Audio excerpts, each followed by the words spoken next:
You're watching a Big Z review. Dispatch is a new video game that just finished its first season as of release, episodically, weekly, and it is one of the best superhero stories, especially superhero team stories, I've experienced in a while. Definitely the best superhero team game, ever. The only thing that's, competing for it is the Guardians of the Galaxy game that no one played for some reason. And it's just not that much of a game. If it was just an animated movie, I would definitely recommend it too, but it's amazing. Take your clothes off.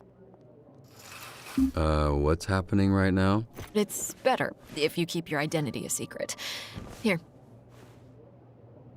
I only came in as I thought we were playing Magic the Gathering tonight. I am hoping we still may. So Dispatch was developed by AdHoc Studios, and that was founded in 2018 by a decent amount from the people from the Telltale games. And this is I didn't do some of the last ones that they released, but I really love the Walking Dead games, and I really like the Game of Thrones game that they did. But they kind of crashed and burned, they went bankrupt or whatever. But and these games, there haven't really been that many of them lately. But this one is so good. And it's crazy because I didn't hear anything about it. I had no idea it was coming out. I think there was they announced it a while ago. But it was not on my radar at all. But the word of mouth is so strong on this game. I just kept seeing people on Twitter talking about it. And I kept then see fan art of all these really cool looking characters. And I was like, I gotta check that out. And it helped that I had just finished the Euden 100 Heroes. And there's the spiritual successor of Suikoden 2. I got almost 100 hours in that by the end over the past couple months. But this is kind of a perfect palate cleanser. Because there's not that much here. It's only maybe it's 8 episodes, something like that, and each one is an hour. Some of the last ones may be a little longer and some of them earlier are a little shorter. But it's still for $30, this is a really fun game. The only thing, when I say game, it's the only gameplay is kind of a mobile game where you have to you have to dispatch your heroes. Essentially, this is you're building a superhero team where Aaron Paul as Mecha Man or Robert Robertson, at the beginning of the game, his suit is destroyed and he has to retire from being Mecha Man, and then Aaron Yvette as Blonde Blazer kind of recruits him to be a dispatcher to help the superhero teams, and there's SDN is a superhero defense network, and they have to if you subscribe to them, you can call an app, or you can call them and say, hey, I need help, and they'll send out a hero to help you. And the actual stuff, there is some strategy to it, and that stuff is kind of fun. But the other main actual video game aspect is one that I wouldn't mind skipping.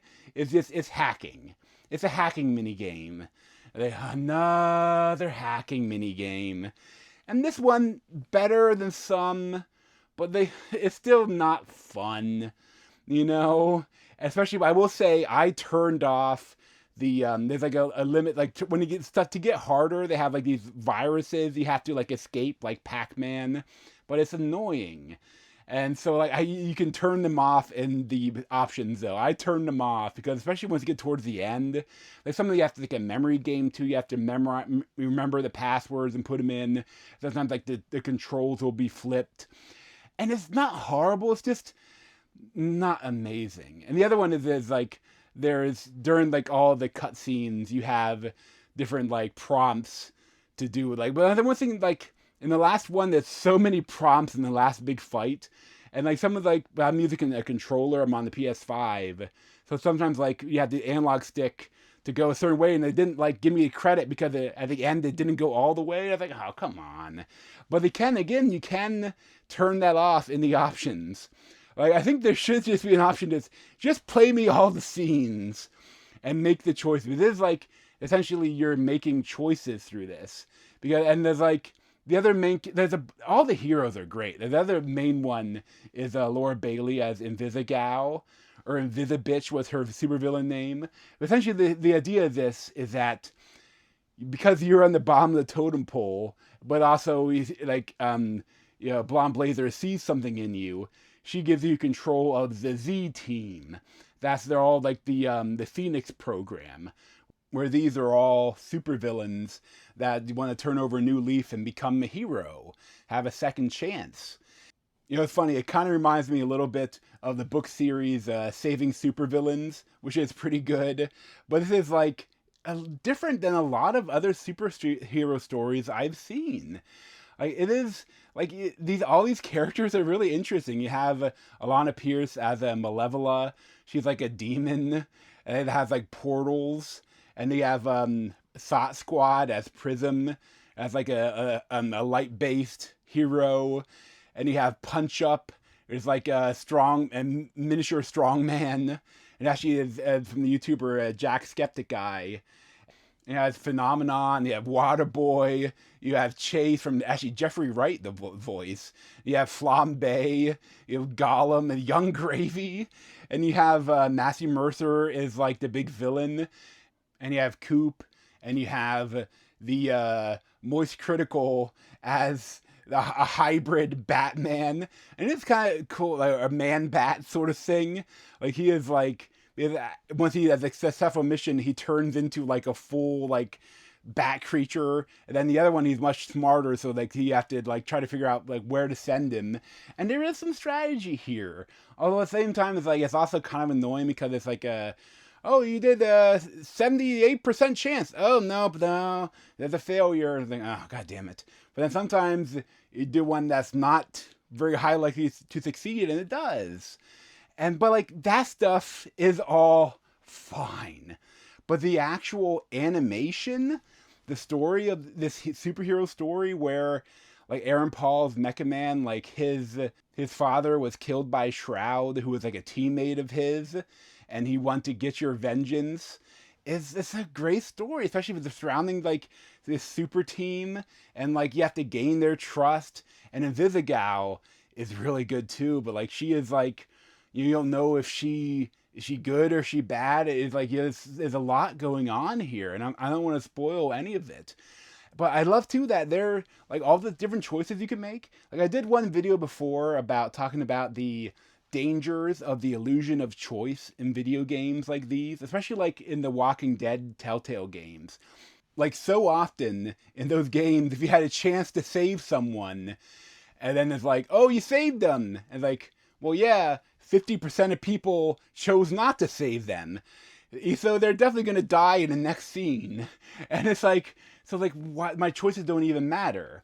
But in this one, I think they're really good at having the choices matter, but at the same time, things can come back around where, like, even if you do something different, they only have to animate one scene towards the end, because like stuff will happen where they can go back the right way, kinda.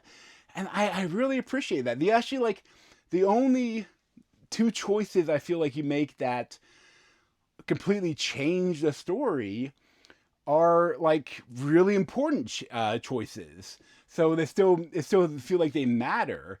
Although the only thing is like, how are they going to deal with this stuff in the next one? Like for the one big one towards the end, and even some of the other ones, they're going to have to, if they do a season 2, they're going to have to do a lot of scenes like for the option. Because it's funny, this is not a dating game.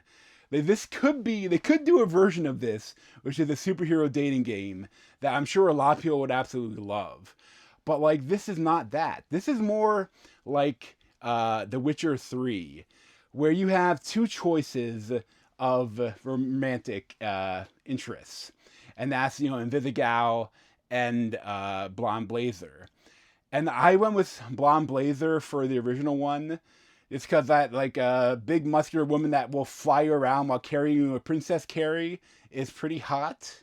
Where in Witcher 3 you have two like potential romantic interests, and this one you have two romantic interests. I feel like in Witcher 3 it's clearly Yennefer that is the correct choice, you know? And in this one, I feel like Invisigal is a person you're supposed to go with.